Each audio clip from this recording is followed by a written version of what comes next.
Shalom saudara-saudara yang dikasihi dalam Yesus Kristus. Firman Tuhan kita pada saat ini diambil dari 1 Yohanes 2 ayat 3 sampai 11 dengan tema tanda mengenal Allah. Saudara-saudara yang dikasihi dalam Yesus Kristus, jemaat mula-mula khususnya jemaat yang dilayani oleh Yohanes sedang mengalami keretakan akibat munculnya para pengajar sesat. Pengajar sesat ini aliran Gnostik. Pengajar sesat ini mengklaim bahwa mereka mengenal Allah. Mereka bisa memahami akan apa kehendak Allah dibandingkan dengan jemaat yang lain. Namun kehidupan mereka sehari-hari sangat bertentangan dengan ajaran Kristus. Kehidupan mereka sehari-hari tidak mencerminkan ajaran Kristus. Tentunya ini berangkat juga dari pemahaman mereka yang mengatakan bahwa tubuh atau jasmani adalah jahat, sedangkan roh adalah baik. Akibatnya, mereka beranggapan perbuatan dosa secara fisik, moral, tidak mempengaruhi kehidupan rohani mereka. Benar-benar ada satu keterpisahan yang cukup signifikan antara tubuh ataupun jasmani dan roh itu sendiri. Pengajar-pengajar sesat ini awalnya bagian dari persekutuan jemaat. Akan tetapi mereka memisahkan diri dengan jemaat karena mereka menganggap diri mereka lebih suci, lebih baik. Mereka memandang rendah jemaat yang tidak sepemahaman dengan mereka. Merespon persoalan yang timbul, Yohanes memberi satu nasihat sekaligus pemahaman teologi yang benar kepada jemaat, agar jemaat tidak kecil hati sekaligus memahami dengan benar bagaimana seseorang itu mengenal Allah. Yohanes mengatakan bahwa tandanya orang mengenal Allah bukan hanya lewat pikiran dan perkataan saja, tetapi harus terlihat dengan jelas dalam perbuatan. Perbuatannya adalah mereka harus menuruti perintah Tuhan. Kalau tidak, mereka adalah pendusta dan tidak ada kebenaran di dalam diri mereka. Orang yang mengenal Allah wajib hidup seperti Kristus. Di pihak lain, orang yang mengenal Allah hidup saling mengasihi, dan ini merupakan perintah. Perintah hidup dalam kasih bukan perintah baru, tetapi perintah lama. Sejak perjanjian lama, kasih telah diajarkan. Ini bisa lihat atau dibandingkan dengan Imamat 19 ayat 18. Perintah mengasihi menjadi seakan-akan perintah baru karena mendapat kedalaman makna dan wujud yang nyata di dalam Kristus. Di mana Yesus Kristus memberi standar baru, yaitu mengasihi sebagaimana Kristus telah mengasihi kita. Ini bisa dibandingkan dengan Yohanes 13 ayat 34. Pengertiannya, orang Kristen harus melakukan kasih agape. Kasih yang berakar pada tindakan, di mana mengasihi berarti tidak memilih-milih siapa yang layak dikasihi berdasarkan status, latar belakang, atau keuntungan pribadi. Mengasihi harus dengan tulus. Begitu juga kasih itu ada pengorbanan, yaitu mengasihi sesama berarti siap berkorban waktu, tenaga, ego, kenyamanan, atau sumber daya yang kita miliki demi kebaikan orang lain. Begitu juga melakukan kasih harus ada keputusan kehendak, bukan sekedar perasaan emosional atau simpati sementara. Maksudnya, mengasihi seperti Kristus berarti mewujudkan dalam perbuatan nyata yang merendahkan hati untuk melayani sesama, bukan untuk mendominasi atau mencari penghormatan. Mengasihi seperti Kristus menuntut kesediaan untuk mengampuni kesalahan orang lain, melepaskan kepahitan, dan tidak menyimpan dendam. Yohanes juga menekankan bagaimana seseorang hidup dalam terang. Penganut ajaran sesat, yaitu Gnostik, merasa mereka hidup dalam kesucian. Karena telah mengenal Allah, telah hidup dalam terang. Hidup dalam terang berarti telah mengenal Allah dengan baik. Dan itu tidak ada kepada mereka. Karena dipahami bahwa kegelapan telah lenyap dan terang yang benar telah bercahaya. Gelap telah lenyap karena dosa serta perbuatan-perbuatannya seperti kebencian, kemunafikan, hidup tercela, serta kehidupan tanpa Tuhan telah dikalahkan oleh Yesus Kristus. Sehingga dosa tidak lagi menguasai atau berkuasa kepada manusia.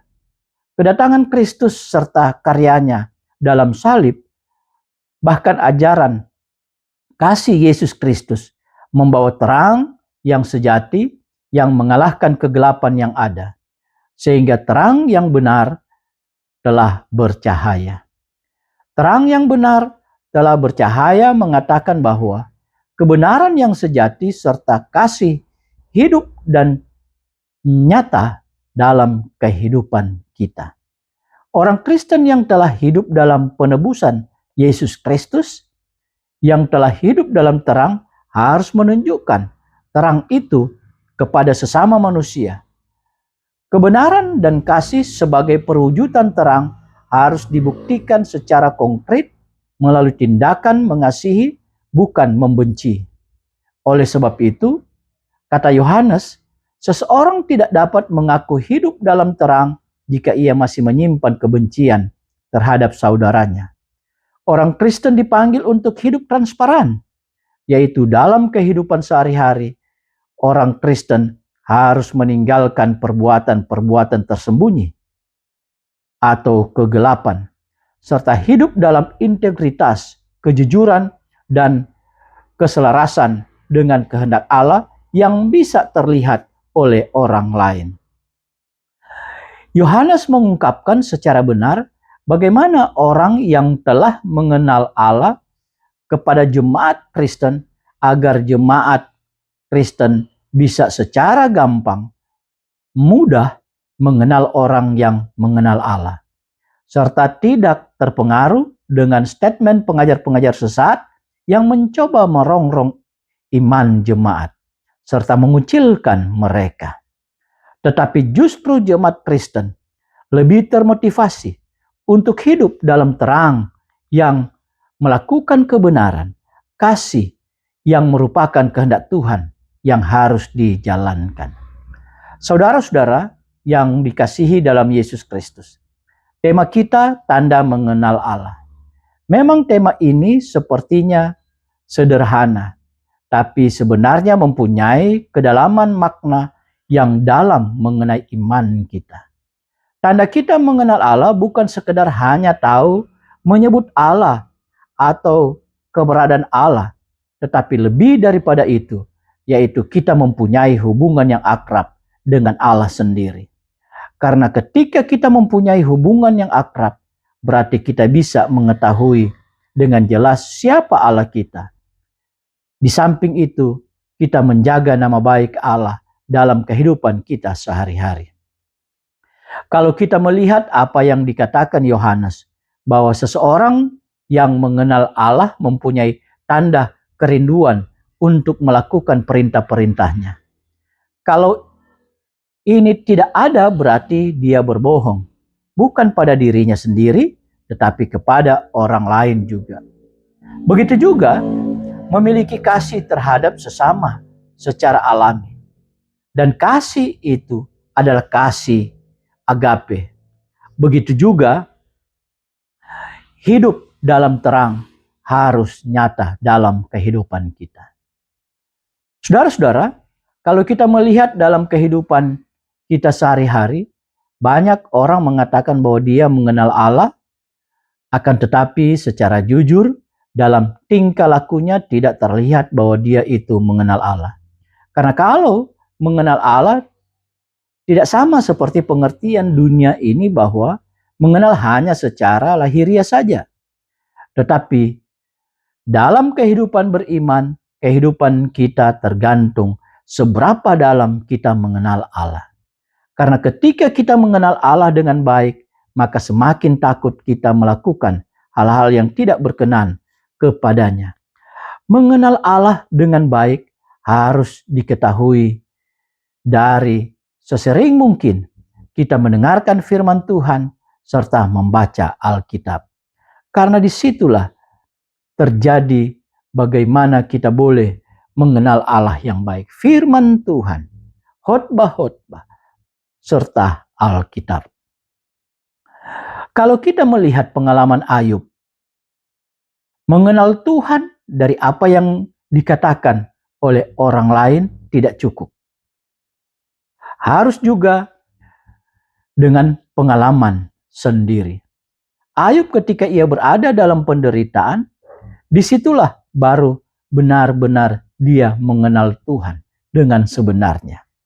Sehingga dia baru tahu bahwa Allah itu benar-benar pengasih dan penyayang, senantiasa melindungi orang yang benar-benar takut akan dia. Sehingga Ayub mencabut apa yang pernah dikatakannya kepada Allah dan menyesal. Itu bisa lihat dalam Ayub pasal 42. Ayub sempat mempertanyakan keadilan Tuhan ketika dia berada dalam penderitaan. Kenapa dia yang setia dan takut akan Tuhan mendapat penderitaan? Kenapa Tuhan tidak menolong dia? Tetapi ketika Ayub menyadari bagaimana besar dan dalamnya kuasa Tuhan, disitulah ada penyesalan dari Ayub. Dengan melihat apa yang dialami oleh Ayub dan apa tentunya yang dikatakan oleh Yohanes bahwa mengenal Allah itu memang baik apa yang dikatakan dari mulut orang lain tentang Tuhan. Itu sangat menolong bagi kita. Tetapi lebih penting lagi bagaimana mengenal Allah itu lewat hubungan intim kita dengan Allah, serta lewat pengalaman-pengalaman iman kita dengan Allah itu sendiri. Sehingga kita bisa mengenal secara jelas siapa Allah yang kita sembah. Demikianlah firman Tuhan. Tuhan memberkati kita.